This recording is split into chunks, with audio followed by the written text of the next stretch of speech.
he says.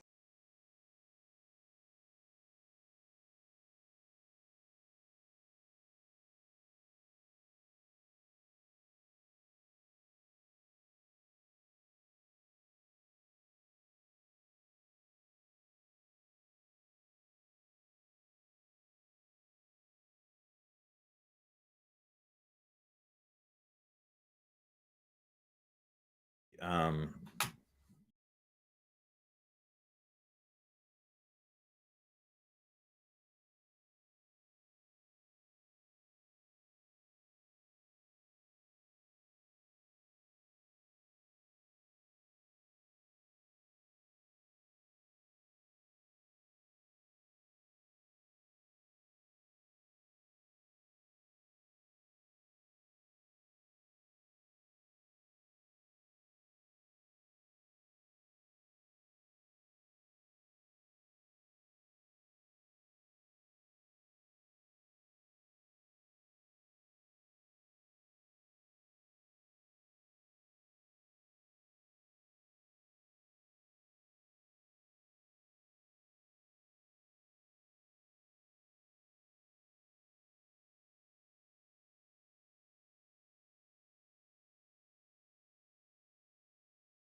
Ladies and gentlemen, welcome back to That's So Fringy podcast. My name is Rick.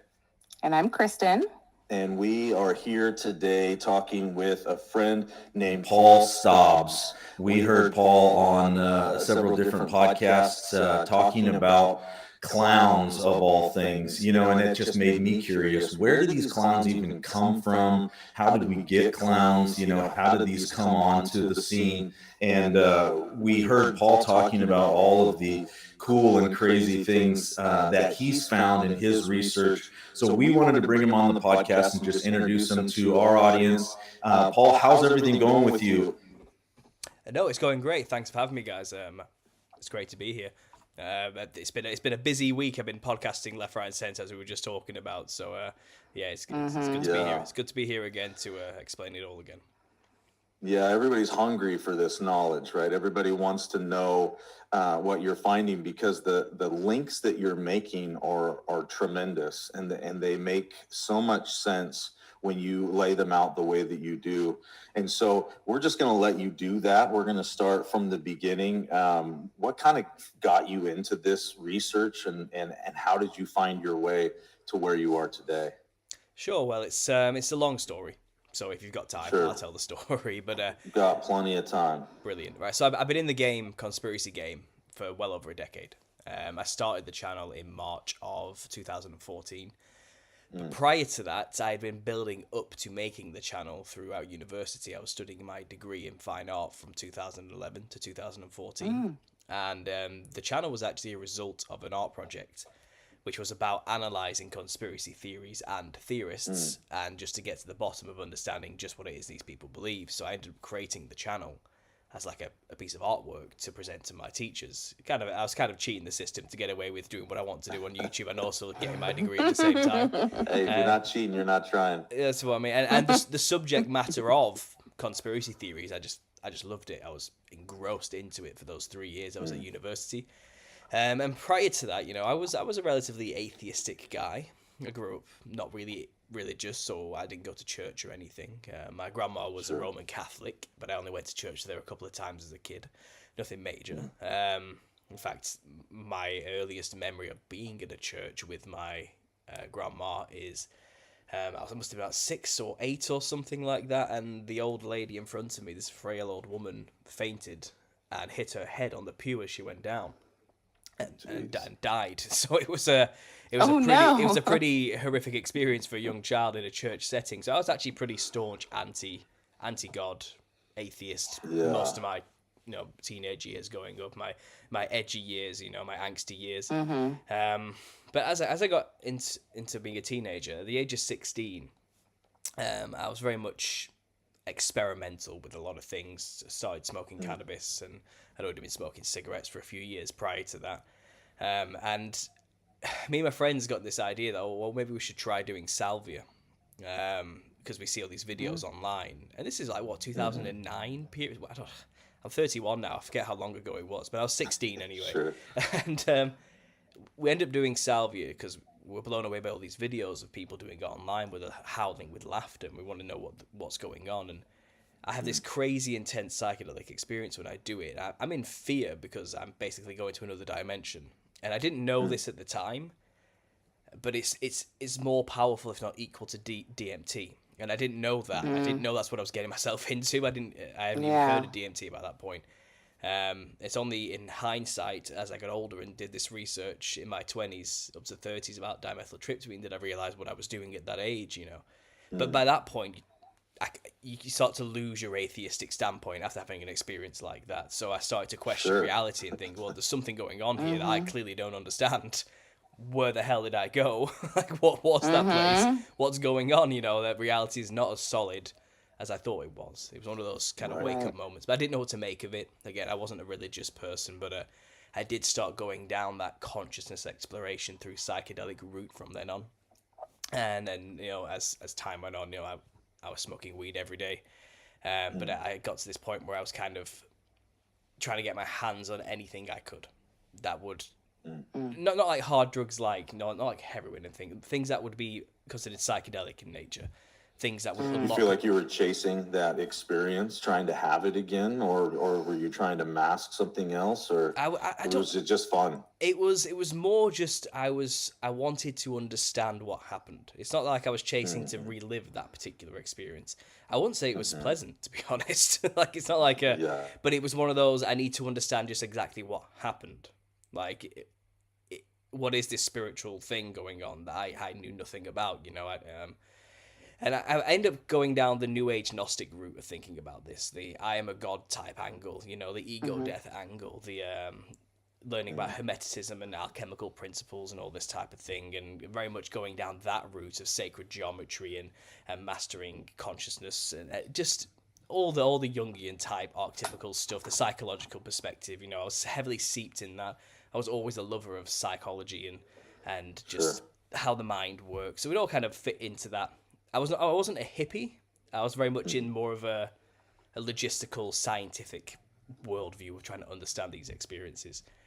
So when I went to university, I was already in that full swing attitude, and then suddenly everyone's talking about the end of the world in 2012 and the Mayan calendar ending, and I'm like, what's this?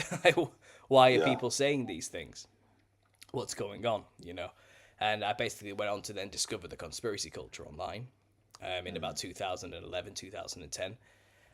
Because of this build up to the 2012 end of the world stuff, I kind of started making work about it and talking to people online about it. And I ended up going down every other rabbit hole and tangent you inevitably end up discovering when you start dipping your toes into conspiracy theories. You don't just stop at one. Right. You end up rolling on to the next thing and the next thing and the next thing, don't you? And I went through the process like everybody does. I alienated a lot of friends and family along the way, the usual thing. I tried to shake people awake and got a bit overzealous about it, and naturally, you push people away in that respect.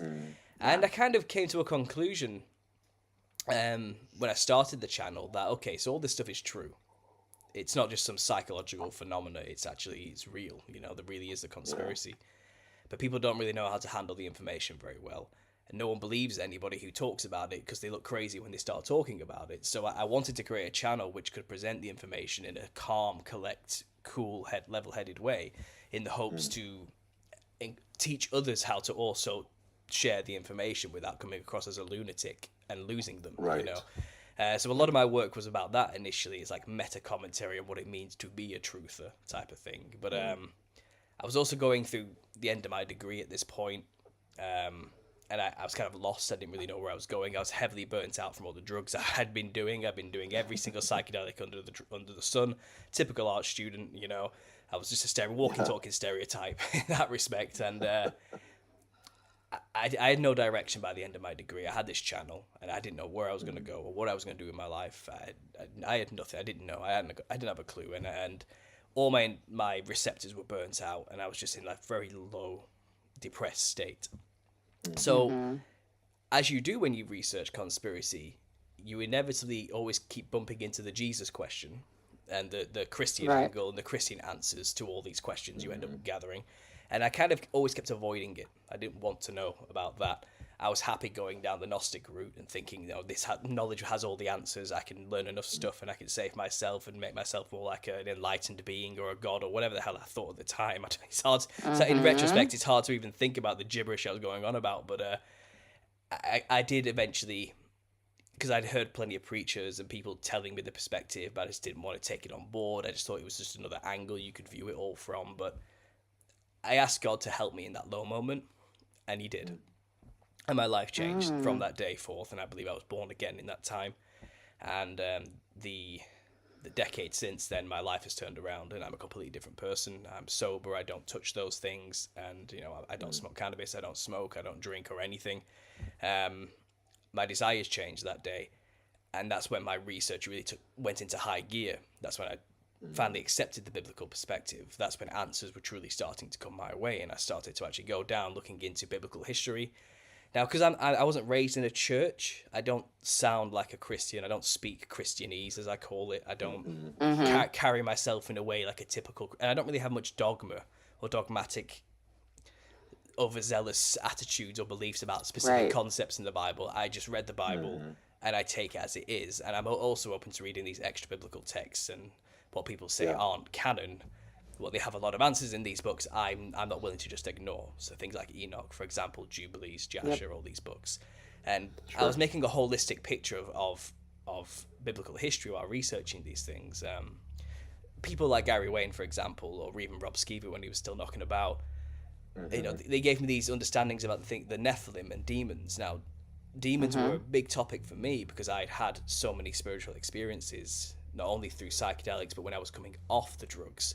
I got heavily spiritually attacked, demonically attacked, I would say. And that's when I was really being given these clues that we are in the middle of a serious spiritual war against wicked forces in this spirit realm. Like, this isn't even a joke, you know.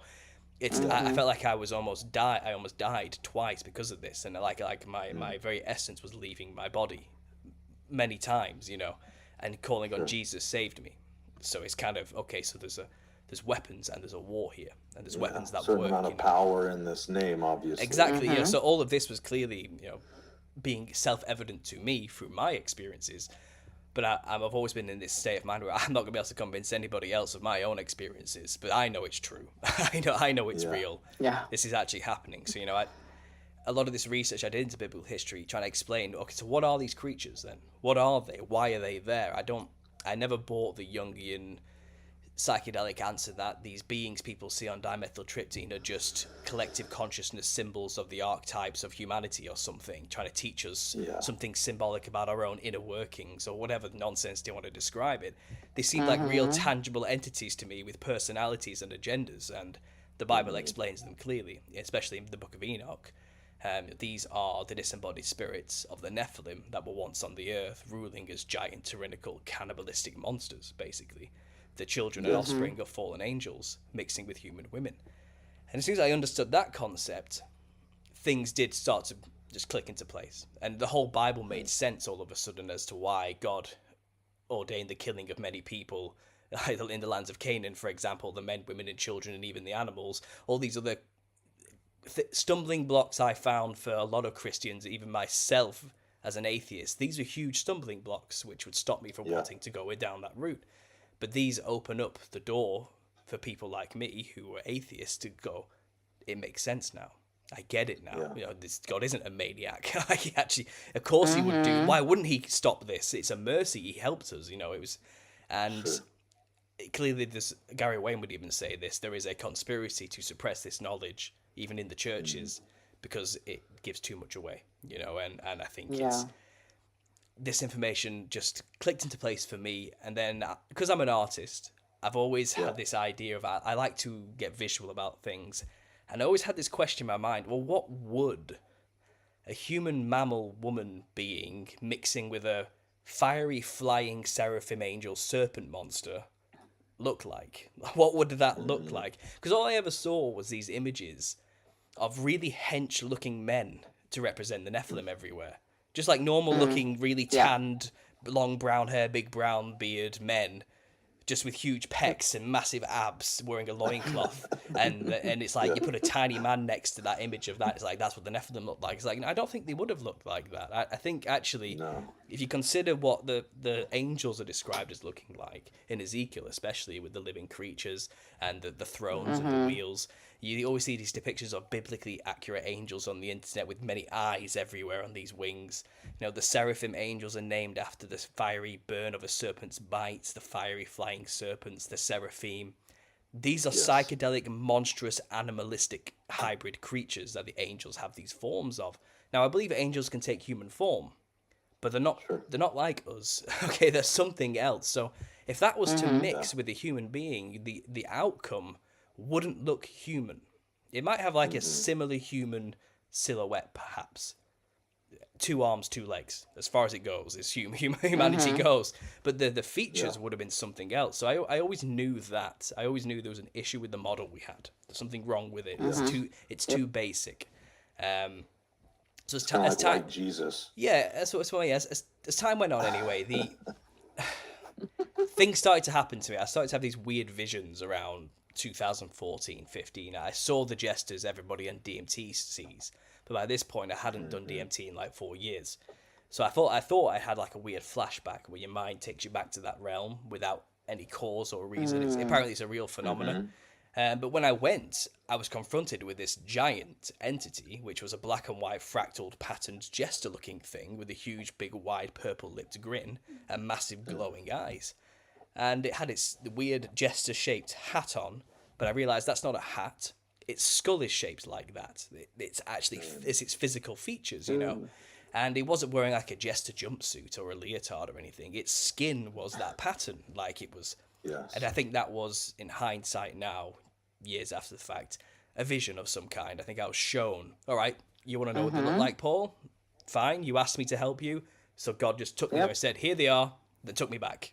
That's what it felt like, you know what I mean? Said this is what the Nephilim looked like, and then he brought me back, basically. So I knew then, okay, so the Nephilim look like giant jester entities. The jesters that people see on the other side of DMT that they always talk about, these are the Nephilim creatures. So I already had that idea. And it's a bit overwhelming in the moment, so I kind of buried it for a little bit. I didn't talk about it. I didn't think... it was there, rattling around in my head, but it's kind of... I didn't know what to make of it at the time. I didn't know I was going to go on to make a series talking about Nephilim and clowns, for example, then. You know, it was just something that randomly happened to me.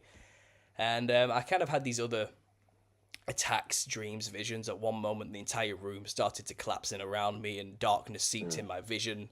And before my vision disappeared, I went numb, I collapsed, I was paralyzed, and I had to just say with my last breath, Jesus, help me. Then suddenly I'm back in the room, everything's back to normal again.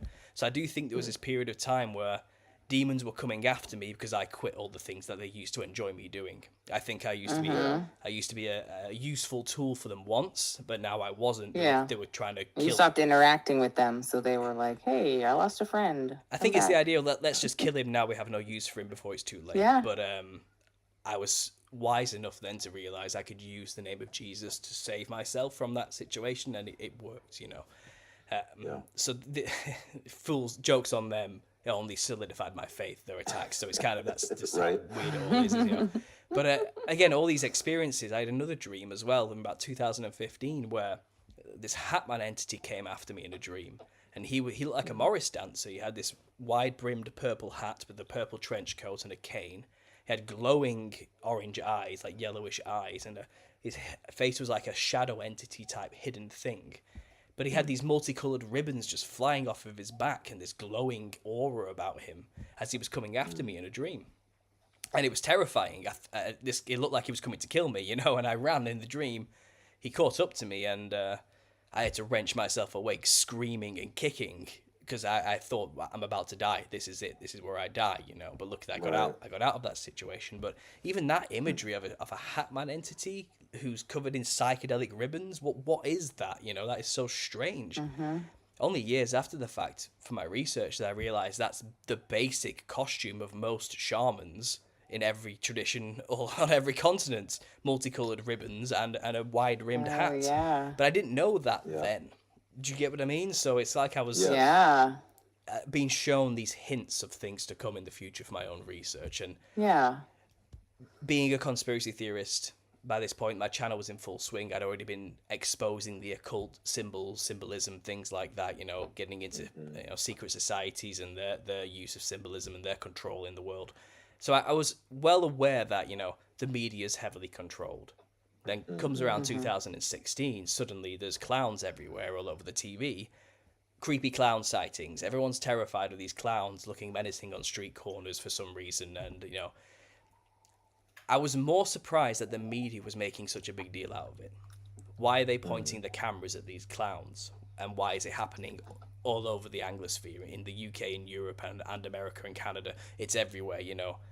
They're showing clowns everywhere, and the camera's being pointed on them. And I know the media does nothing by accident. If they're showing you something, Right. if they're showing you something, they want you to Yep. see it. There's a meaning. There's a symbol. It might not mean anything to us, but to those who are initiated into these secret societies who own these industries, that means something to them. It's a message for them. So that got me thinking about the clown, DMT, jesters, demons, the Nephilim. It all started to click in my mind, and I just went off on one from there, basically. And I did a preliminary search and found that no one's really talked about clowns and Nephilim before, but somebody had made a mock video pretending to be a conspiracy theorist, making a joke at our expense, and basically described the Nephilim as having white skin and red hair and a big wide mouth, and, you know, these are interdimensional killer clowns from outer space. That's kind of his joke, mocking the concept of them.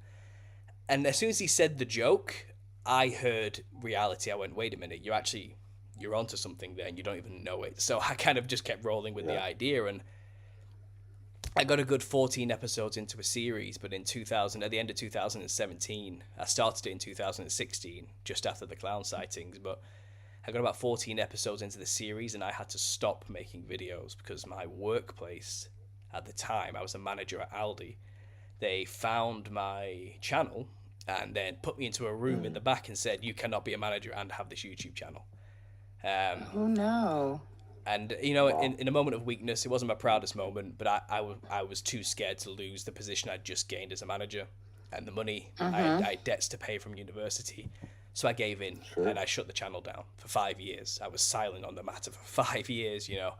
And no one ever really spoke about it. But then in 2021, was it 2021, a channel called Conspiracy R Us picked up the subject and made his own work and said, this guy years ago made this work and this is what he said, and it just kicked off. Everyone started going crazy about the clowns again, and it kind of inspired me to, all right, I'll release the videos again and make them not hidden anymore, because I think the heat's died off a little bit, you know what I mean? It's been a few years. No, it's been a few years. I think I can get away with really, you know, the managers have come and gone now, new area managers have left, so it's a different environment now. Maybe I can just make these videos available so people can watch the original series again, and I'll just keep doing my thing.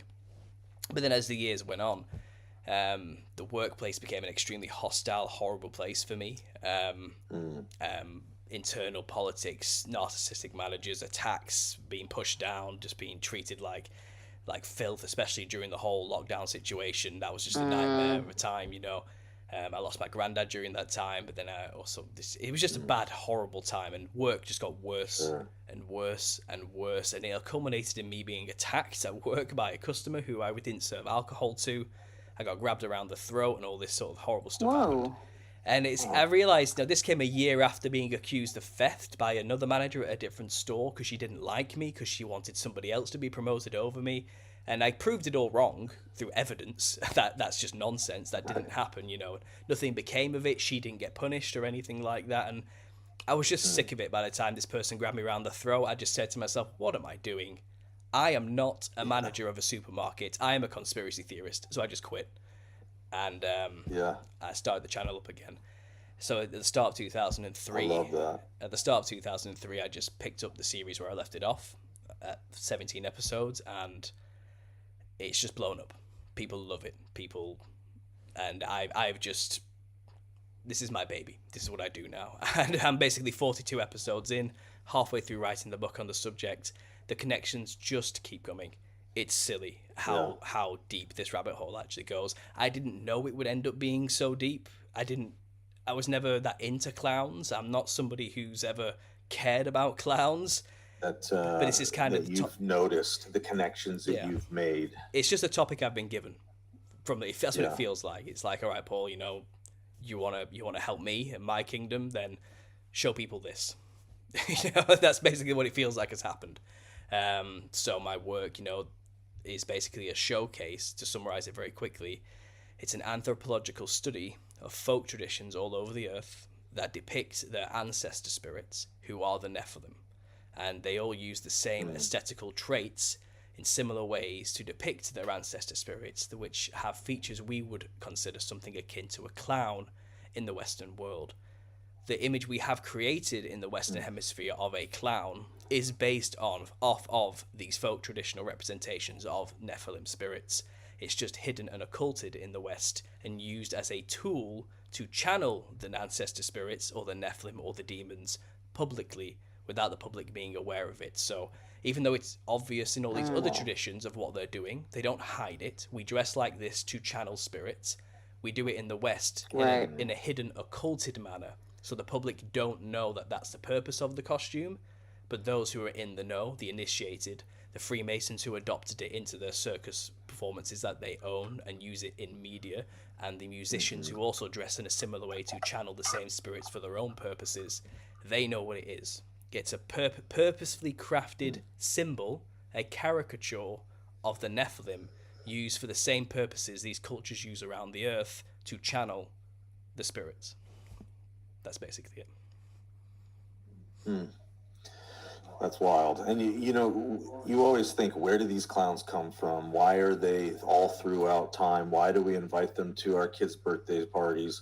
Like, why do they have the thing around their neck? Why do they have usually the hair the way that they do, or the mouth the way, like,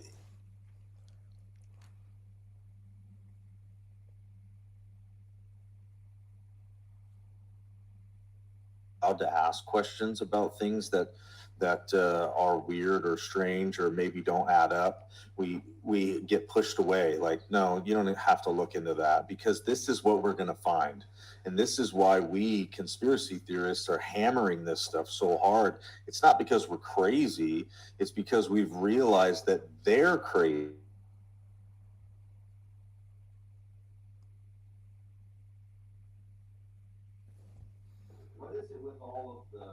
White skin and the facial features and everything like that. What is it that causes them to do those things? Like, what is there symbology in it? Is there some sort of is that what they actually present when you see them? I know you made some mention to that before. First of all, you cut out a couple of times there, and your screen froze. I just give you a heads up. You look quite blurry on my screen, but it says my connection's okay on my end, so I'm not worried. Maybe you guys might want to look into that. I'm just going to let you know first of all. But yeah, I got the gist of it there. So you want to know why the white skin, why the red hair, what do these features actually represent? So if you look at all the cultures around the world I've explained, who channel ancestor spirits, they all have the same aesthetical features that they use. And the base is they white the skin up as chalk, paper white as they possibly can. Something like this, as white as you possibly can get it. They often add polka dots, a red nose, a wide red mouth or red lipstick of some kind. They make the brow ridge as prominent as black as possible, and they put on some kind of red fiery headdress of feathers or red reeds of some kind, or a golden ordained jeweled one of some kind as well. They often wear clothing which is either multicolored ribbons of some kind, or they paint the skin in psychedelic colored patterns of some way, and they do that to the face as well. And what they're trying to do is represent something very specific from their cultural shared history, which they consider their ancestors, the builders of their civilizations, the Nephilim. So as I explained at the start, the Nephilim are the product of fallen angels mixing with human women. Now what you would get is a serpentine hybrid human mammal thing of some kind, and that would look extremely psychedelic and trippy in nature. So as I explained, what these people are creating is a hybrid reptile, avian, feathered serpent, human style mix of creature. It's kind of like an echo through the oral tradition. They remember this thing. It was around at some point. They venerated it and or feared it. It's one of the two. So they dress like it, either to scare the spirit away or to attract it to them. It depends on whether the culture still is scared of it or loves it. It varies. But the aesthetical similarities are there. So let's break down a clown, shall we? A Western version of a clown. Anywhere you go, Nephilim are always described as having incredibly pale white skin for some reason, and red hair. It just seems to be the most basic description of any Nephilim. There's always going to be variations. Don't get me wrong. Not every lizard looks the same. Not every species of lizard or snake looks identical. There are massive variations in all animal kingdoms. But as a generic, caricatured base, white skin and red hair is the Nephilim description you'll find. Even in most modern encounters that people have had in, let's say, the Americas, the tribes of America, they always discuss these monstrous cannibalistic giant tribes terrorizing them, and they always describe them as having really pale white skin and red hair. There's even some tribes that still have the red pelts that they scalped from the giants they killed, and they kept the hair because it's so unique and bright and fiery and red, and they're often passed down through families of these tribes who did hunt down a lot of these giants, you know. And the giant of Kandahar is a really famous modern one people always talk about, where they explain, you know, this in Afghanistan, this red-haired, white-skinned giant came out of a cave with a spear, and this team had to shoot it in the face for like 10 minutes straight just to get the thing down. So there's plenty of like mythos and stories in the modern sense, but generally speaking, most cultures represent, even in their sculptures and their artworks, these reptilian hybrid monsters as being very pale creatures. So that's a clown, first of all. That's the base of a clown. White skin, red hair. And that's, from there, you're just building up more and more symbols to relate to reptilian features. So, first of all, before I carry on, do I still have you guys here? It looks like it may have froze. Can you just let me know if you can still hear me?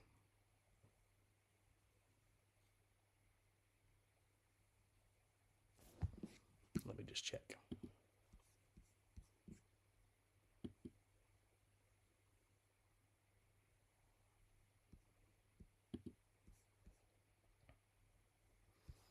Nope, can't hear you guys.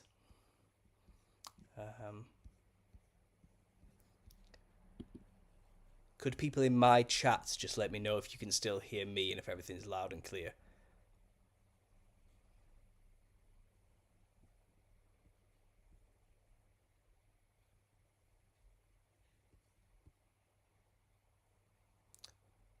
Can you guys still hear me?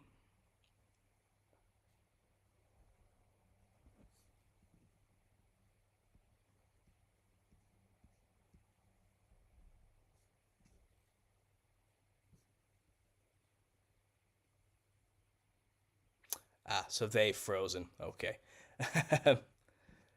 Well, fair enough. I'm guessing they'll edit their audio at some point anyway, but I'm willing to just talk with you guys in the meantime.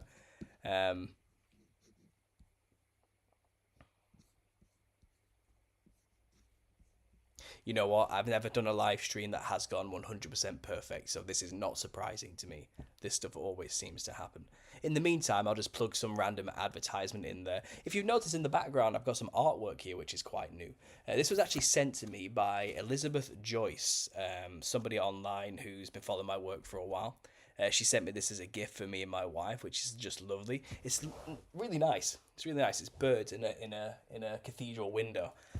So if you guys are interested in getting some of her artwork, she hasn't paid me to say this. I'm just doing something nice, but there's the details. Elizabeth Joyce, visual artist, ejoyceartworks.com, and you can get her at ejoyce.art@gmail.com.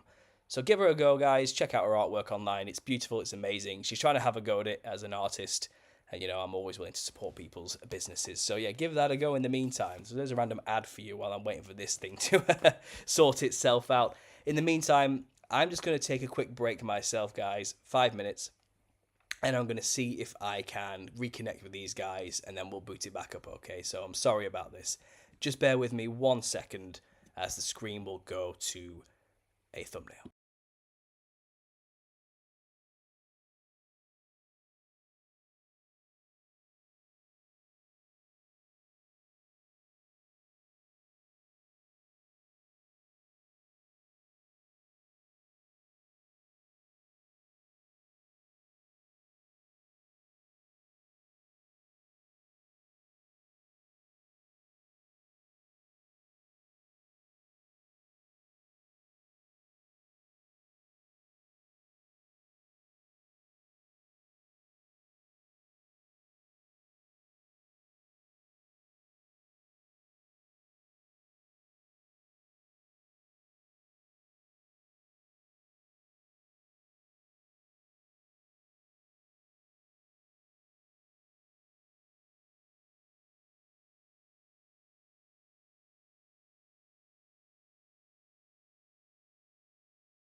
Technical difficulties, guys. We're just restarting the stream. In the meantime, let me just show you this, a bit of an insight into what my life is like. So this video here, which we are currently still in the middle of streaming, as you can see, has already been demonetized. Now, I have no idea why. I haven't even finished saying everything that needs to be said today, but YouTube has decided before even investigating the matter that yeah, this does not deserve to make any money whatsoever. So if you would kindly like to support this channel in any way, shape, or form, please consider joining the Patreon. That I would really appreciate that. So this is not just time that I'm using right now that's not profitable in any way, shape, or form. I don't know why YouTube's doing this to me lately. It did it immediately on yesterday's stream as well. I have put in the requests to change it, but by the time they do usually come through with the approval and say everything's all good and green like these down here, the views have already been had and no money ever gets made, which is pretty typical of YouTube, it seems. But yeah, there you go, just a bit of insight while we're waiting into what I've just been looking at in the meantime. Let me just check if these guys have actually messaged me back yet and see if we can get this set back up. Okay, they sent me another stream. Let's see if we can't jump right back into this. Just give me 1 second.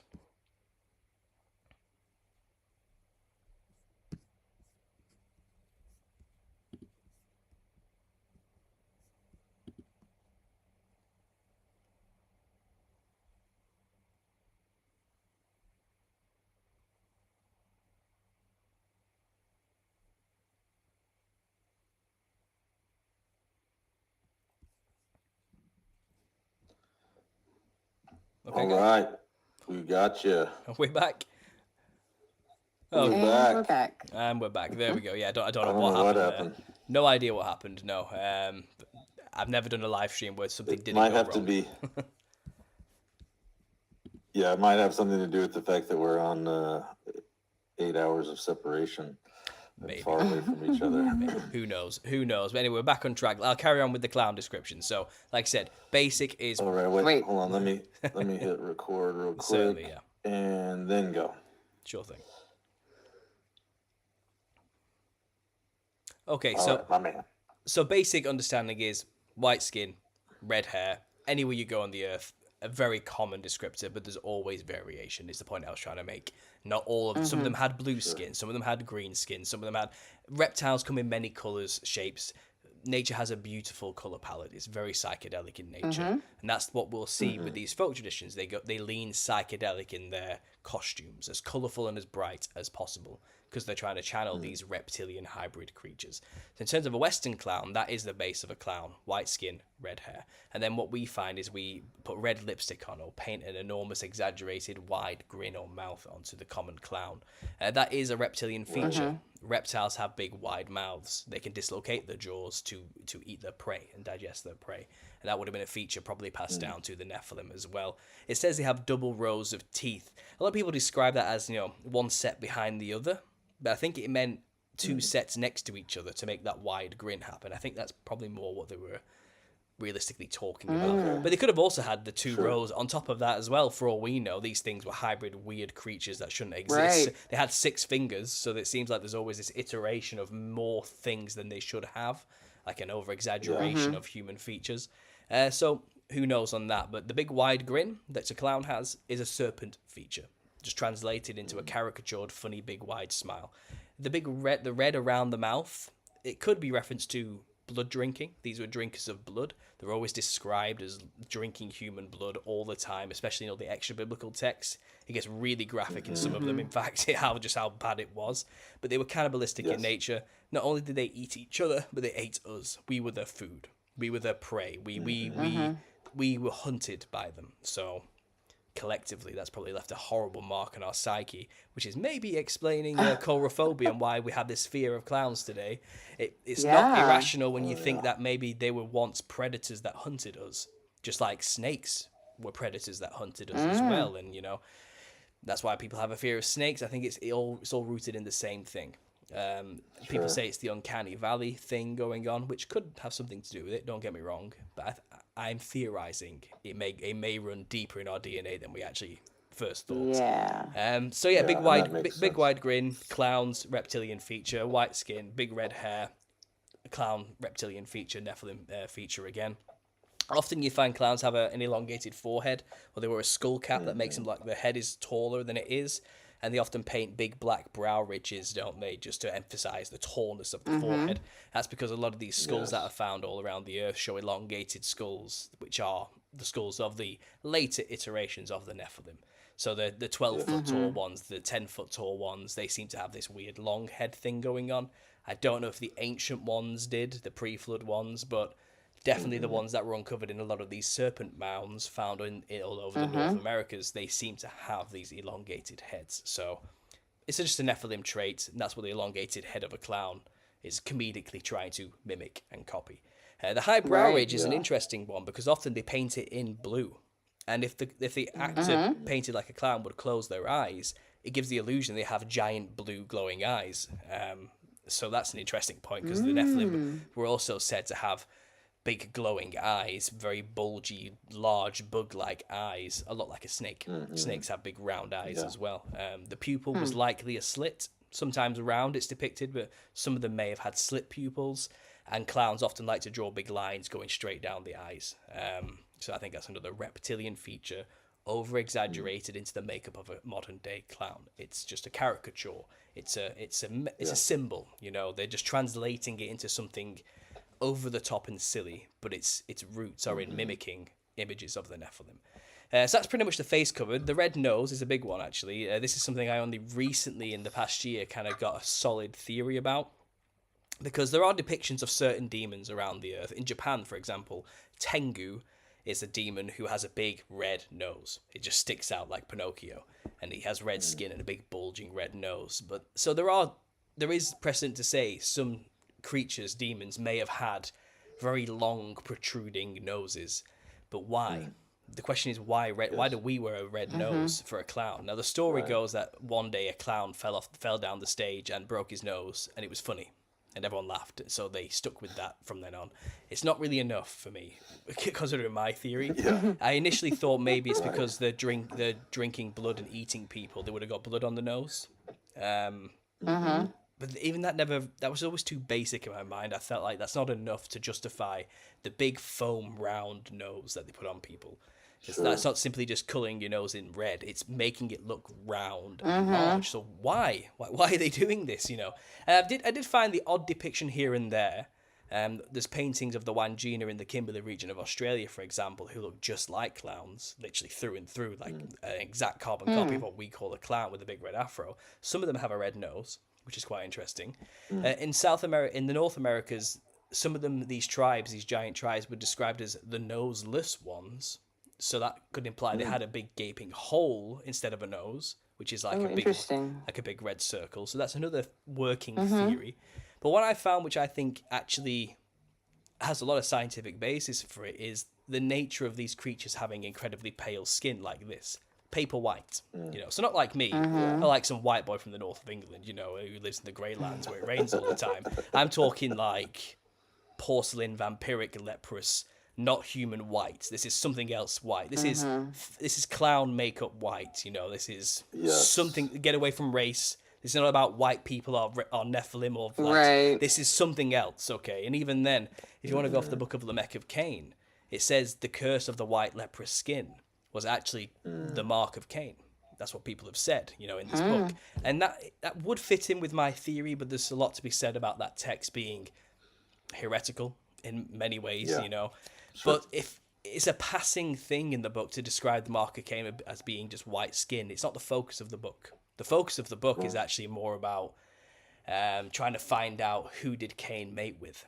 You know, that's what the focus of the book is really about. But it says in there, this white skin thing disappears after 6 generations. That's enough generations to the generation of Jared for the angels to mix with human women and create Nephilim. But after that, the mark disappears. So the white leprous skin of the humans disappears. So this means the OG Nephilim, who did first appear in the world during the times of Jared, would have been around just in time to mix with women who still had this porcelain white skin mark.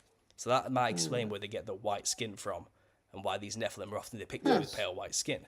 It could be just one theory, but a side effect of being white like myself it's predominantly a Northern European problem, is something called the curse of the Celts. It's a sickness. It's a real genetic illness that is specifically, just like a lot of black people get sickle cell anemia.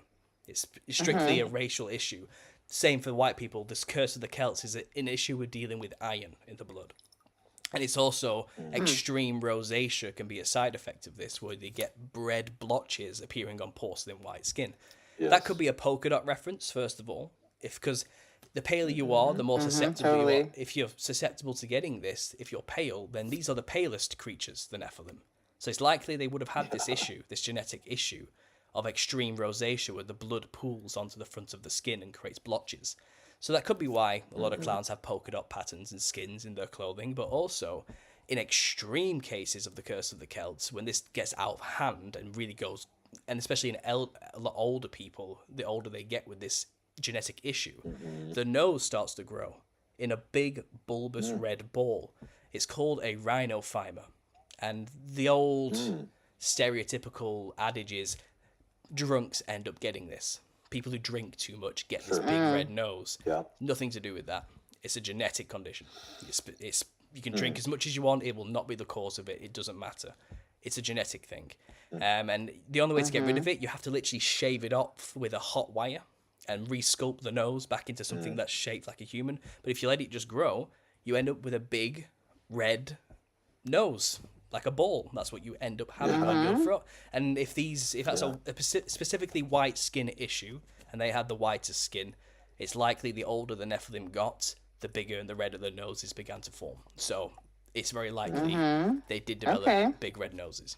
So there's a working theory I have to explain the red nose of a clown and Nephilim, how it's literally a Nephilim feature. So there's another one. Let's get off the face. It's all very fascinating. It is. So let's move from the face. There's so many people that don't even... Go ahead. So no, I know what you're saying, but yeah, let's the neck, for example, a big ruffle around the neck. Yeah. We're told it represents aristocracy of Elizabethan age, the big things they have around the neck. It's to mock the rich people. But it's also the exact same feature reptiles have in Australia called a frill. It's a reptilian feature, again, manifested onto this caricatured image of a clown. And the most famous version of this is probably in Jurassic Park, with that where it hackles up its frill and spits black goo into the guy's face, before killing him. But that's a real creature in Australia. So they're a lot smaller than Jurassic Park ones, but it's a real feature. A lot of lizards in Australia seem to have for some reason, and I think it's another translated thing from the Nephilim. It's likely if they were reptile hybrids, they too may have had these weird frills just resting around the neck. If you look at the Wangina again in Australia, they have a white frill, which is a continuation of their neck that goes to the shoulders, just like a clown does today. Wow. So I think it's just a copy. They've seen the Freemasons who sculpted the caricature of a clown would have seen these cultures and gone, I like that feature, let's put it on our clown. Let's put it on our ancestor spirit garb. Let's make that feature one of our features. So the clown now has this white frill around the neck, which is, I think, ripped straight from Australia, personally, that specific one, but it's a reptilian feature. So multicolored clothing of a clown, psychedelic polka dots, patterns, as colorful as you can get and patterned as you can get, that's a snake skin, that's a reptilian skin. That's just the way amphibians look, how fish look, how birds look. It's a natural animalistic image. It's a psychedelic reptilian pattern. I mean, even if you particular corn snakes in the UK I've seen in pet shops, if you look at their underbelly, they have a black and white squared checkered pattern going all the way down as well. So I know the black and white checkered pattern can literally be a reptile feature, and a lot of clowns do go heavily on the black and white checks. But not only that, it's also a Freemason reference as well. So it's it can hardly be surprising why that's often synonymous with clown costumes. Clowns, now it gets a bit more metaphorical, a bit more symbolic. Big shoes, big feet of a giant, big hands and gloves, the largeness of a giant, stilts to accentuate the height like a giant. There's a tiny umbrella or a little hat. It's to make the creature who has them look bigger, like he has these tiny objects. It's to accentuate his size. A little dog, for example, with this giant clown. Multiple clowns can have a tiny car, giants compared to the car. But the car is also symbolic of the human body, especially in dream symbolism. If you dream your car breaks down, usually in real life you may have broken your leg or something, and you feel like you can't move through the world like you once used to. your car breaking down is symbolically saying you can no longer travel through the world like you once were able to, you know. So that's what, in a dream symbol sense, a car always represents the human body. So to then translate that into a performance in a circus, multiple clowns coming out of a tiny car is reminiscent of multiple demons coming out of a human body. It's they are legion. Many possess an individual. You know, multiple were cast out of by Jesus and put into the pigs, for example. You know, in that famous story. So I think it's just another tongue-in-cheek reference and joke to demons, Nephilim, cars. So that's basically it. That's why a clown is symbolically a reference to the Nephilim. Yeah, and there's a lot of people that don't even believe that Nephilim exist or all of this. And when you find this stuff out, it's shocking to the point of where it's like not only do they exist, but you have a whole group of people that are pushing their agenda, that are dressing like them, that are trying to empower them in this world and bring them back as much as they can, you know, because they want to control this world. And that type of mentality is one that we need to get away from. Like we need to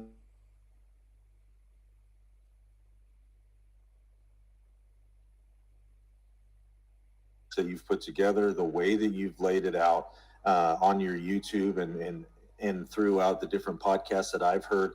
I mean, it's very clear that there are Nephilim and that these clowns are very well connected to that whole thing.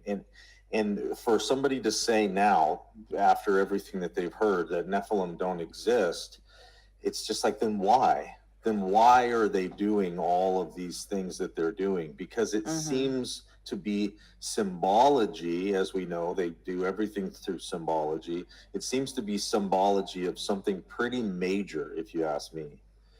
No, I agree. It's quite subtle because we're not supposed to know this is what their symbols used for in the West. It's hidden. It's an occult thing. You know, I've only just uncovered it. So it seems silly when I first say these things because it's ingrained in our culture that clowns are just something silly for the children. But again, consider this: why would the Shriners, for example, a higher level above Freemasonry, who supposedly related to Arabic-themed ideas and concepts as a joke, supposedly in its original concept, why would it have anything to do with clowns? And why do all the shrines have their own clown sect? And why they have the Shriner hospitals where children go to? You know what I mean? It just seems so bizarre. And obviously on the surface it's sold as like, well, you know, the Shriners are charitable and they love children and they just want to make the kids laugh and have a bit of fun. But when you understand that, you know, children elicit the most extreme reactions. Either you're going to make them cry or you're going to make them laugh. There's not really much in between with children, you know. I have a toddler, you know, and he can be screaming 1 second with pain and annoyance and then suddenly laughing like a maniac the next second, just like that, you know. Their emotions are not regulated like ours. So if you come up to a child who's dying in a hospital, never mind, or already in a state of fear because they're in a hospital, and you come at them dressed like an ancient predator that they recognize as something as such on a fundamental level, then you're either going to get extreme fear from this child, which the demons love. They feed off this type of energy, and the person wearing the costume is channeling the demon, therefore will harness the energy right there in front of them because they're creating the energy, you know. Or, in some very rare cases, extremely rare cases, the kid will laugh and think it's funny. Still energy. It's still, there's a fine line between laughter and crying, you know. It's the same endorphins released. It's the same part of the brain being used for those things. And it's kind of like a loosh farm for demons that the secret societies have created and use the costume of a clown as a tool to feed the demons they venerate and channel through their secret societies and rituals. It's a tool. And musicians use it as well in the mainstream media. You'll find the music secret. People say there's like the songwriter's secret to writing hit songs or something, or it's the big secret is just dress as much like a psychedelic clown monster as you possibly can, and the industry moguls who run the industry will choose you. And they'll elevate you, and they'll put a spotlight on you, and they'll make other people idolize you as a god, so they can make other people dress that way too, because they're copying the way you look. The secret is just dress like a clown, and you will be made famous, and that is generally the trend I've started to notice. That's crazy. And I show on my channel as well. The biggest example of this is David Bowie, for example. Mm-hmm. He had Iggy Stardust, didn't he? And he was literally a white-skinned, red-haired alien from another dimension or space or something. And when he died, he was idolized as a god. He was elevated to godlike status because he is doing something all other cultures around the world still practice today in ancient traditions and tribes in remote places. He is channeling the demon. And this is where this whole selling your soul for rock and roll comes from as well. You hear stories of people getting talents from doing these things, you know. That's probably what it's for. But it's all, I think it's also a part of the agenda. Like, if you're a part of the industries, they're going to want you to dress that way. They're going to push you to start having these styles and aesthetics because they want other people to emulate you. You are the idol on the stage. They want more people dressing this way because it opens up more channels. That's the point. So if their idol dresses like that, they will dress like that, you know, and that's kind of the pattern you'll see emerging. And now I pointed it out anyway. Yeah, they don't realize that the person that they're idolizing on stage isn't actually that person. They're actually being indwelled by this Nephilim demon that is getting the energy from the crowd. Because it's not, you know, it's not these people, it's not Iggy Stardust that's getting the energy from the crowd. It's the demon inside of him that he is indwelling, or the many, for that matter, the legion of them that are getting all of this energy from everything that he's doing on stage. And I think that's a huge point that people miss, is they are pulling energy, all of our energy all the time. We learned this, you know, and what's that one movie, Monsters, Inc. Monsters, Inc., where they were scaring the children and harnessing all of their energy in those capsules, and then they would take it and they would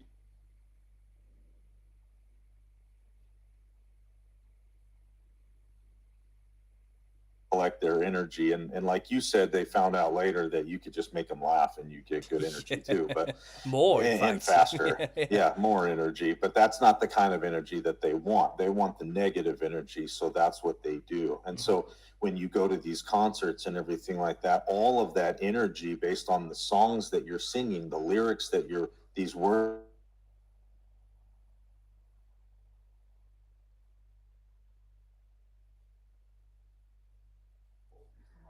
entities, which is crazy to think about, but that's what's happening.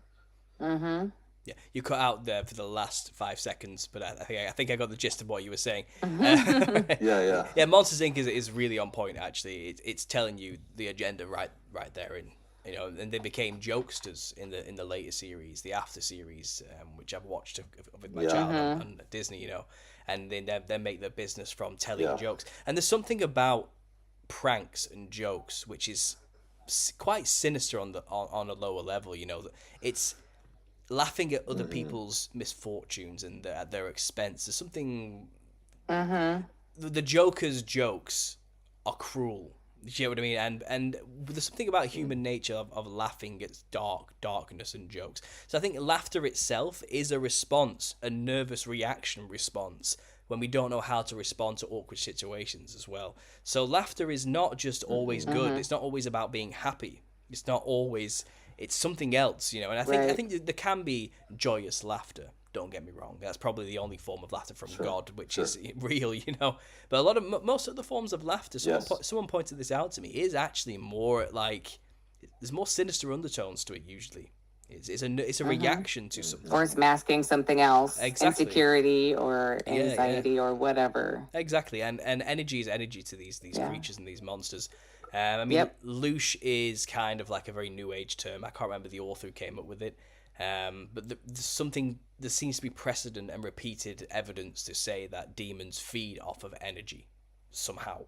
Human energy. They can drain it from people, you know.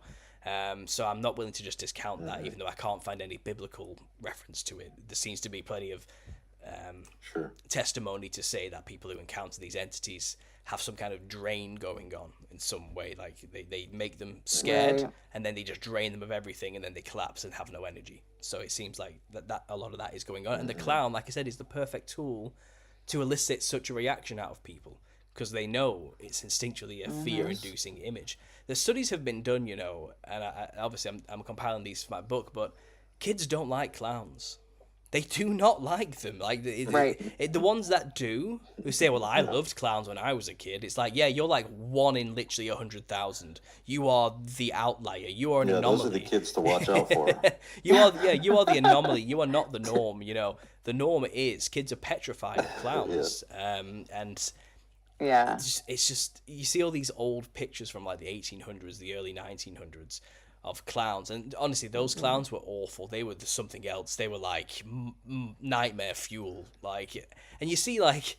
Yeah. They're holding a child, and the child is screaming, and their face is contorted with fear, you know, and they're like pushing away from this clown who's like holding it and laughing at it, you know, and smiling, and this kid is just like, get this monster away from me! I'm gonna die! You can see the tangible fear in the children's eyes, and the parents are in the background laughing. Yeah. Like, oh, how cute. And it's kind of like, what was wrong with these people? Like, what kind of psychological trauma, what kind of trauma had this generation gone through where they thought that was okay for children? What happened? You know, I don't know. It always makes me laugh. It always makes me laugh. Well, there's a lot of people that do that, where they take their kids to see, you know, Santa, or they take their kids to see the Easter Bunny or whatever, and they're like, go sit on their lap, and the kid's terrified, but the parents are trying to get them to still sit on their lap because we got this social norm that says this is what you have to do, and the kid's just like, no, I don't want to have anything to do with this psycho, but we just kind of push them, and we just want our pictures, you know. It's like, no, we're terrorizing these children. We need to just calm down. We don't have to have pictures with the Easter Bunny if your kid's going to be freaking out and having a mental breakdown.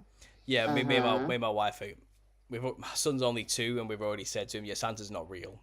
Don't believe that. Don't go sitting on man's laps. Don't go follow after me. We don't do the Santa thing either anymore. It's funny, we were in a shop the other day. Yeah, just got to break it to him young. Yeah, he was in the shop the other day, and he was walking around just saying, Santa's not real on repeat. And I don't know why he was saying that then, of all places, but he got some funny looks from some of the other parents, you know, around the place. Like, and oh boy, I love that. It was funny to me. I have a question for you. Yeah, go. So we broke down the whole clown thing, but is there any research that you've done where mimes fit into this? You know, because they're clownish, but they don't have a voice, and they're super creepy to me. Maybe that's why I'm wondering. Yeah, mimes have always kind of been around since literally the Roman times of street performers in theatres. But mimes were more often mimics than what we have today with this silent performance. They would mimic people. You know, like Jim Carrey, for example, can just mimic somebody perfectly and contort his face to be like another character. That's what kind of the old mimes used to be. And they can kind of channel other characters. It developed a lot through the modern circuses through the 19 and 1800s to become like performance acts. Something unique and new, and it was like a development on the French style of Poirot the clown, the sad sack clown.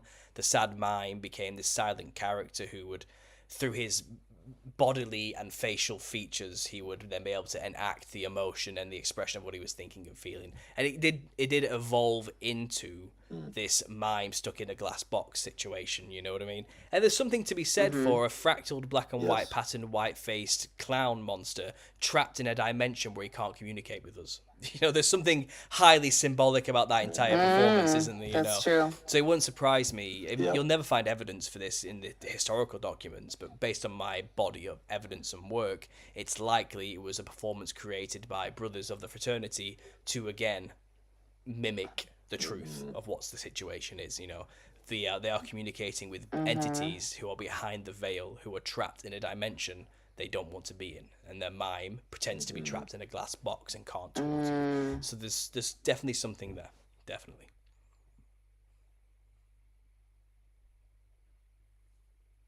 I think it might have frozen again.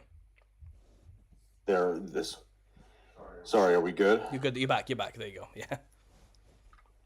Okay. It's interesting when you start thinking about like court jesters, you know, because as Americans, we don't really have, you know, kings and queens. We don't have all that stuff. So the idea of court jesters is kind of lost on us unless we have watched movies or done our research or whatever. But those things are kind of lost on us. We don't understand, you know, kings and queens or court jesters and stuff like that. But there was this this jester that was always in the courts, making fun of people and dancing and making a mockery of all of the pomp and circumstance, if you will. It almost is interesting to think that, you know, this character also exists in God's kingdom, you know, that there is this mocker, this accuser of the brethren, almost, if you will, this one that is going around spreading lies and making fun of people all the time. It's a very interesting thing. Oh yeah, the devil. The devil is a clown by any standard and stretch of the imagination.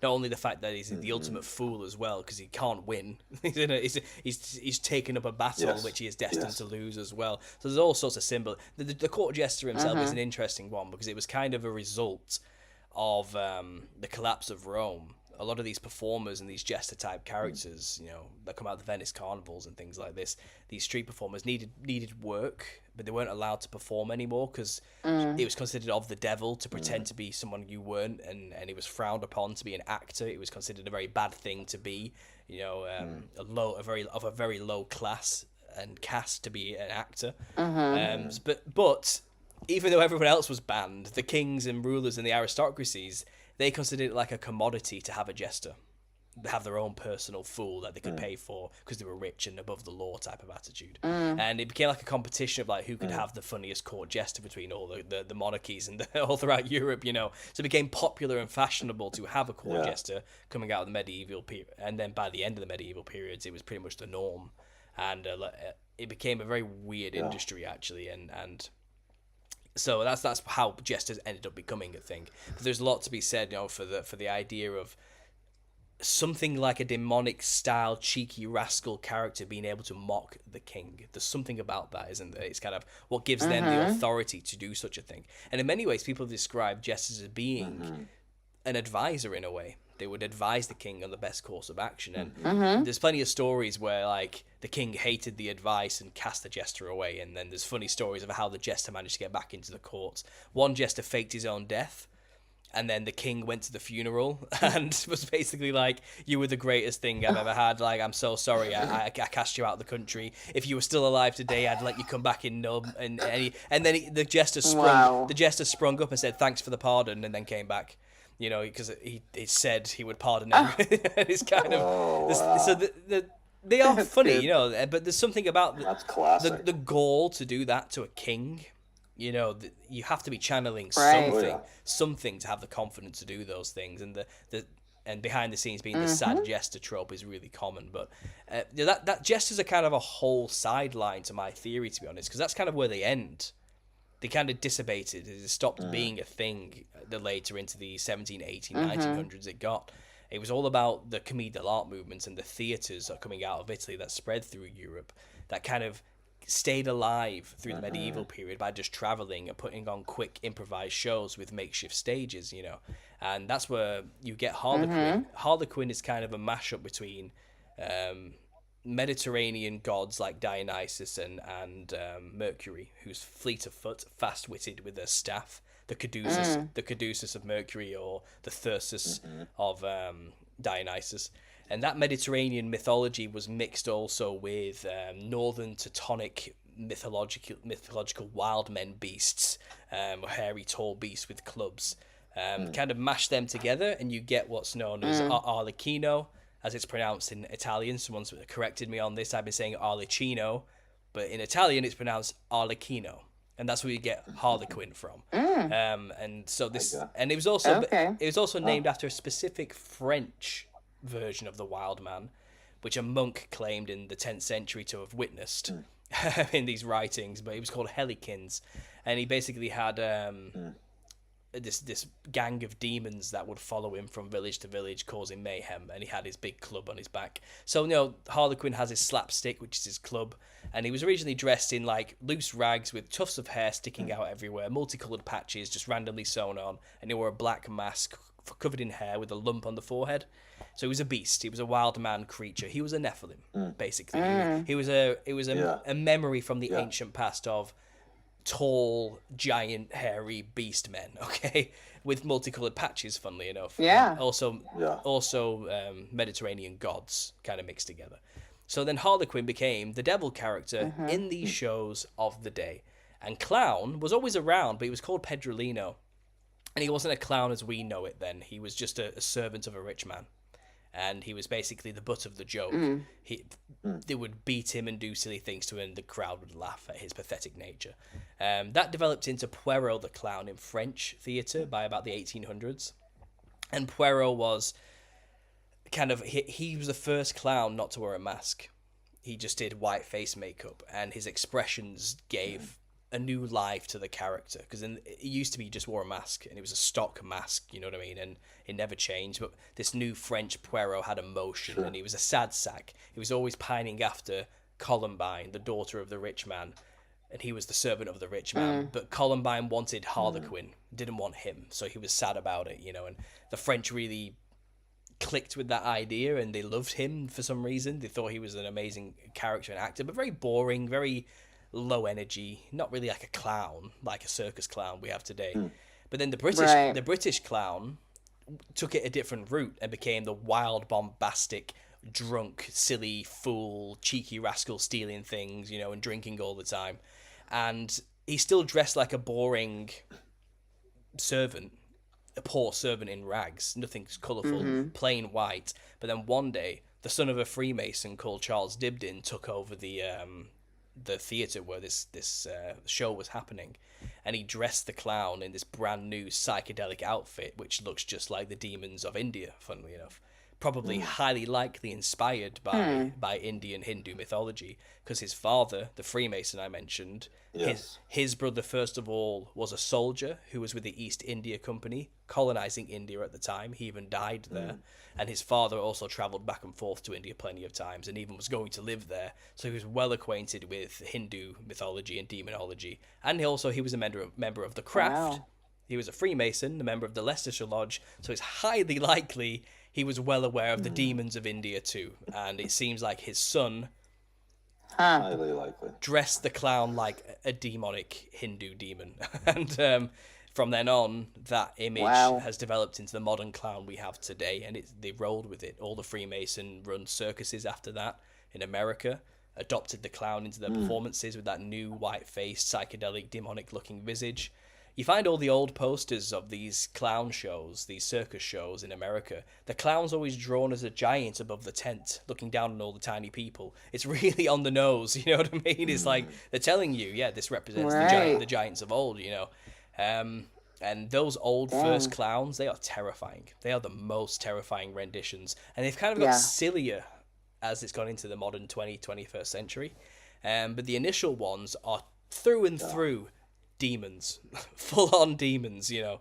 And like I said, in the 1800s, when this costume change happened, clown replaced Harlequin as the lead role. Harlequin wasn't the demon he used to be. He was boring by this point. He didn't have that energy he used to have, where he was like a demonic, poking fun at everybody type jester character. The clown became that. The British clown, specifically with this new costume, became the demon character and replaced Harlequin. And also, not only did he start acting like a demon, he dressed like one. And from then on, we have what we have today.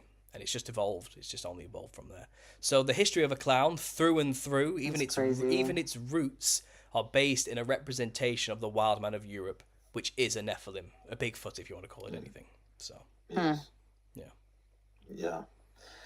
It's all fascinating, man. Wow. And your research is so compelling, and for people to dismiss it or to not want to take the time to look into it or research it, it's upsetting, because there are so many things out there that we should understand, and this is one of them. This is something that we should have a full knowledge of. In my opinion, being a Christian and wanting to actually know the truth and digging into what is really truth, we have to ask these questions. Where did they come from? Why are they depicting? Why did they make them look like this? Why?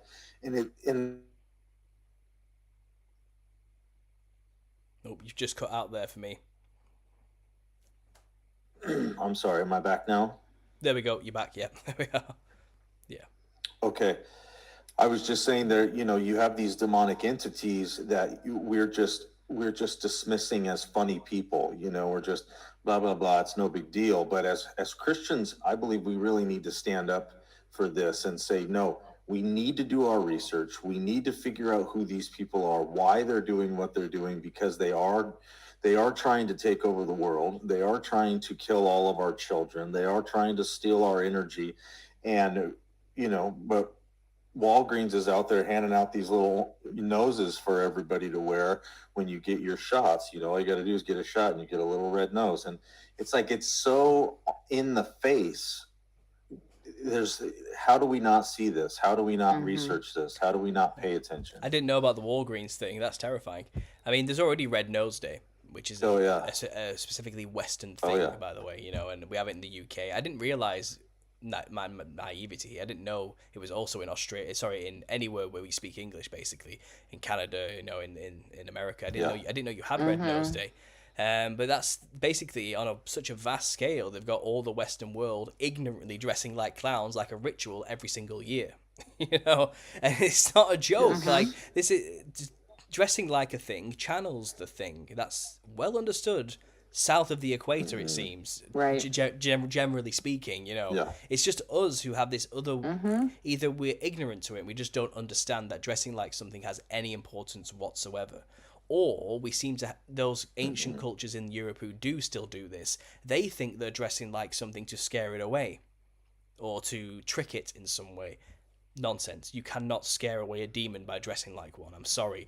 A demon knows the difference between one of its own and some human dressed in some funny little clothing and rags. Okay, they know the difference. Give them some credit. They've been on the other side of the veil for thousands of years. Yeah. They've learned a thing or two, But it's kind of. But this is the thing, we're so ignorant to it in the West that every year for Halloween, we dress like things, and the clown is always a common thing people dress as. Not the most common thing, but it's up there. It's one of the major things. There's always a new clown film that comes out every year to inspire the next Halloween goers to copy that idol clown from that recent thing, whether it's It, the Joker, the Terrifier. What's that recent one? The Twisted Metal film has just been remade. You've got that clown mask wearing maniac driver. There's always something coming out to make sure people start dressing like clowns during Halloween. They push it on one all thing the time. Go ahead. One thing that I thought of was the Insane Clown Posse, that band. Insane Clown Posse, and they had a really big following. I don't know if they still do, but they had the Gigolos and the Juggalos or something like that. Anyway, they would wear certain clothes. They would all hang out. They would paint their face. They were the Insane Clown Posse. And this posse wasn't just the band. It was like this group of followers that were following this band. And that came to my mind when we started doing research on clowns and start thinking about your theory, because I am fully seeing it now. Like, once you step back, you fully see this integration of clowns and it not really being very nice most of the time. No, but the Insane Clown Posse, I actually got a few emails from members recently who are like questioning their entire life now this is in my work. And they're saying, what I say is, they're saying to me, like, what I'm saying actually, makes a lot of sense considering the things they've experienced. And it's like, apparently Violent J, one of the members of the Insane Clown Posse, they've invented this whole mythology about the Dark Carnival or something. I can't remember what it's called. I'm probably butchering it.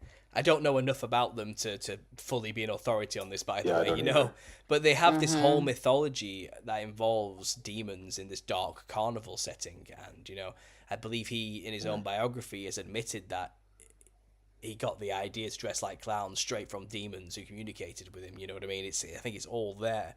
And these people, like I said, are idolized and copied. And what they've created is like a sense of religious community, under this visage of following the band and the band's career.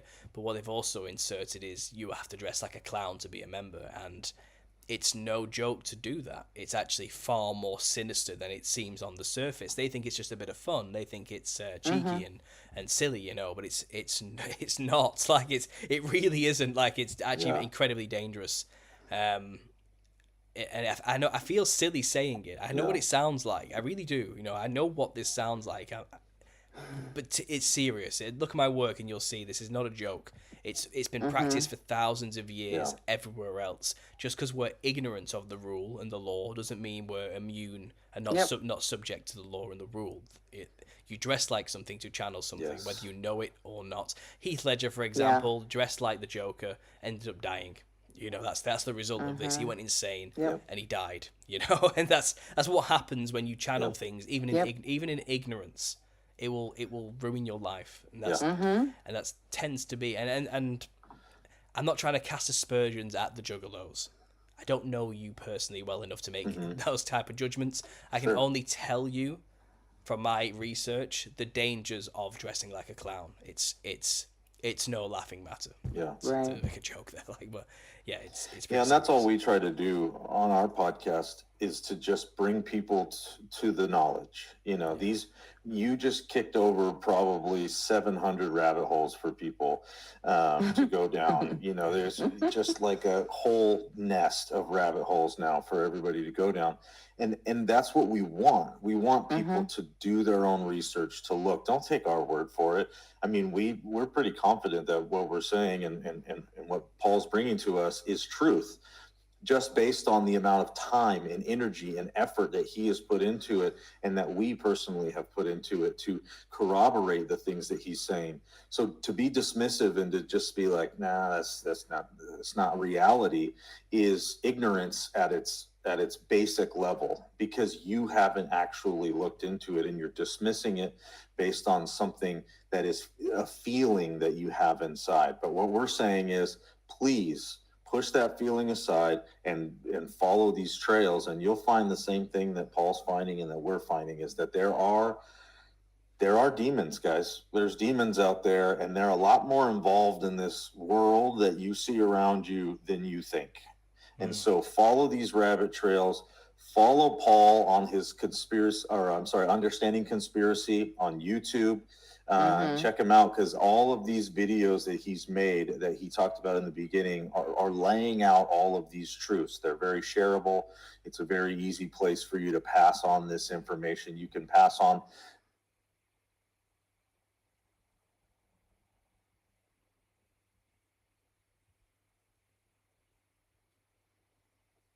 Sorry, guys, it just froze there.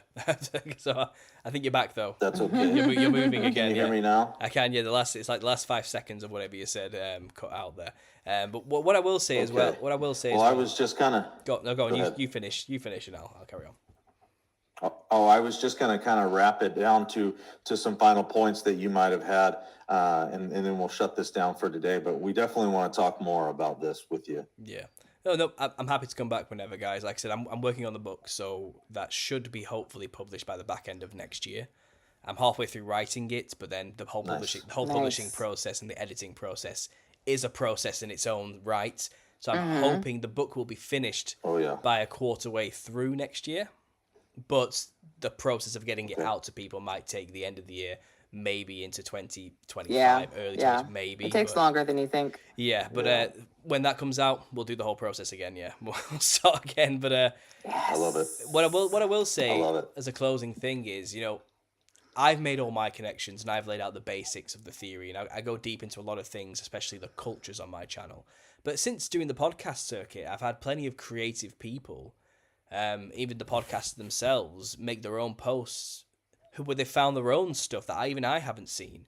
And these connections, once you know the basics of the theory, you will start to see it out there in the world yourself, in your own context, in your own media that you're into, the subcultures you're into that even I won't know about. You'll start to see the prevalence and the insertion of psychedelic patterns, colors, pale white skin, red lipstick, wild red hair. You see that anywhere in any iteration or form. Something dodgy is happening. Okay, they're trying to do something there.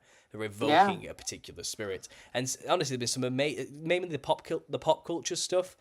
I'm not really. I don't listen to mainstream music. I don't watch films. I don't have time, So I value when people tell me about all these things. When people show me there's a clown in this, there's a clown in that. This matches your theory perfectly. They basically just said the whole thing in this film. Show me, share it with each other, and I know what the theory sounds like at face value. The Nephilim look like clowns.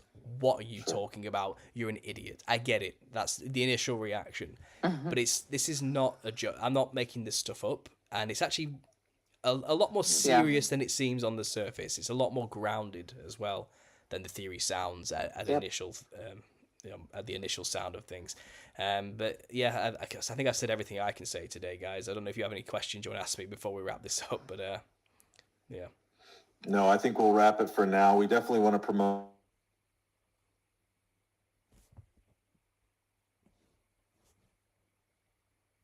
Because it's not only is it a great read, I'm sure, but it's also a great tool to teach others about what's going on in the world around them. So, with that, Paul Stobbs, we're so thankful that you had the time to come on and talk to us about this wild and crazy theory that we're with you on. By the way, Understanding Conspiracy is the YouTube channel, and we want you guys to don't forget to go and like and share everything that he's got going on over there, because this is going to change some people's lives. I really believe it. It's going to change the way that people see the world.